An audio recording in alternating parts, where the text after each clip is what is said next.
Hi guys, and welcome back to How the Horror Should Have Ended, and today we're going to be looking at Halloween, The Curse of Michael Myers.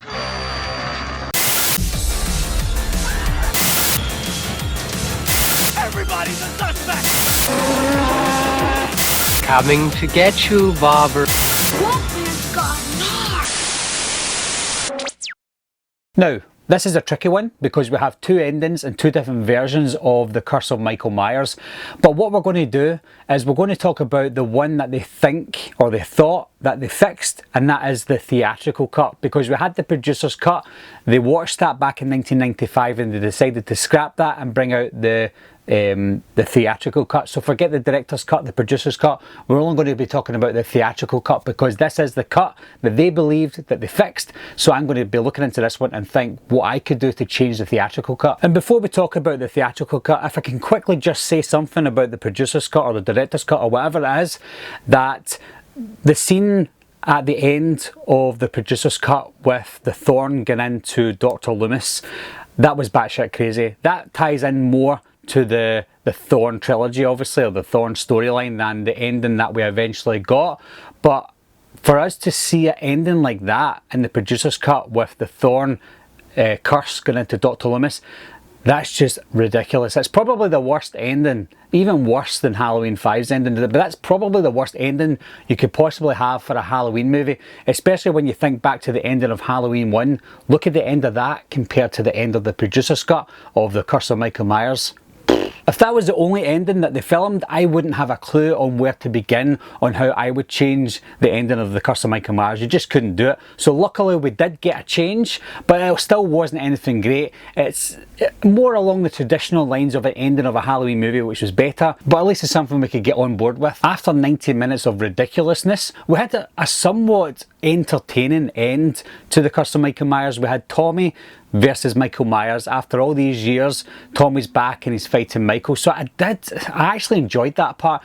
The Curse of Michael Myers is by no means a great movie whatsoever, but something about the movie had good atmosphere to it, and especially the end of the movie, it had good atmosphere, and it ended just like the way that a normal Halloween movie should end, like I mentioned before, with Michael Myers getting beaten to a pulp, the camera disappearing, coming back, and Michael Myers is away. That's something that's more traditional. The only thing I would change about the ending of the theatrical cut is the ooze coming out of Michael Myers. Now I'll explain that a little bit more.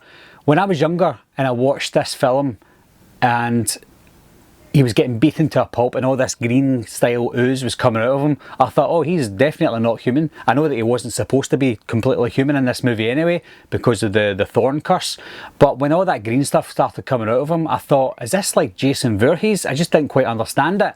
But then when you look back at it, the reason that the ooze is coming out of him is because they're injecting him with this ooze, and it's just not realistic because that just wouldn't come out of you. I would like to have seen blood coming out of Michael Myers instead of the green ooze. If we saw the blood instead of the ooze, it would also give us that idea that we would still ask ourselves, is Michael Myers just human? Because although he's taken a beating, it's not a beating that maybe a human couldn't really take unless they get knocked out or died, but he's taken this beating and he's also bleeding as well. So the fact that he's lying there getting hit and he's bleeding makes us think, well, yeah, he must be human, but how come he is surviving this? So it takes us back to the original storyline.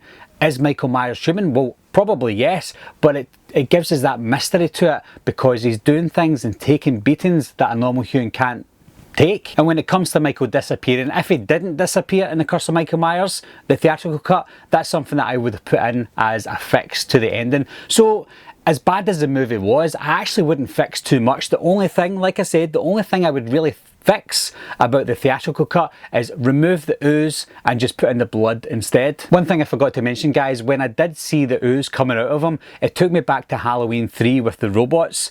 It made me think, is Halloween 3 part of the Halloween franchise now, that Michael Myers is one of these silver shamrock robots? I know he wasn't, I know it's got nothing to do with that, but it just confused me because I was only like 12 at the time, or 13 or something at the time when I watched it. I just thought it gave me mixed signals, and I'm sure it gave a lot of you mixed signals as well, especially people around my age. So if they took away the ooze, it would have been a lot more clear. So that's my thoughts on what I thought the ending should have been like for the theatrical cut. the theatrical cut only of The Curse of Michael Myers. But what do you think, guys? Let's talk about the producer's cut as well, or the director's cut, whatever you want to do. Tell me down below what you would have done to change either of those endings, and we can discuss it. As always, guys, thanks a lot for watching. Thanks for subscribing. I'll see you soon. Bye bye.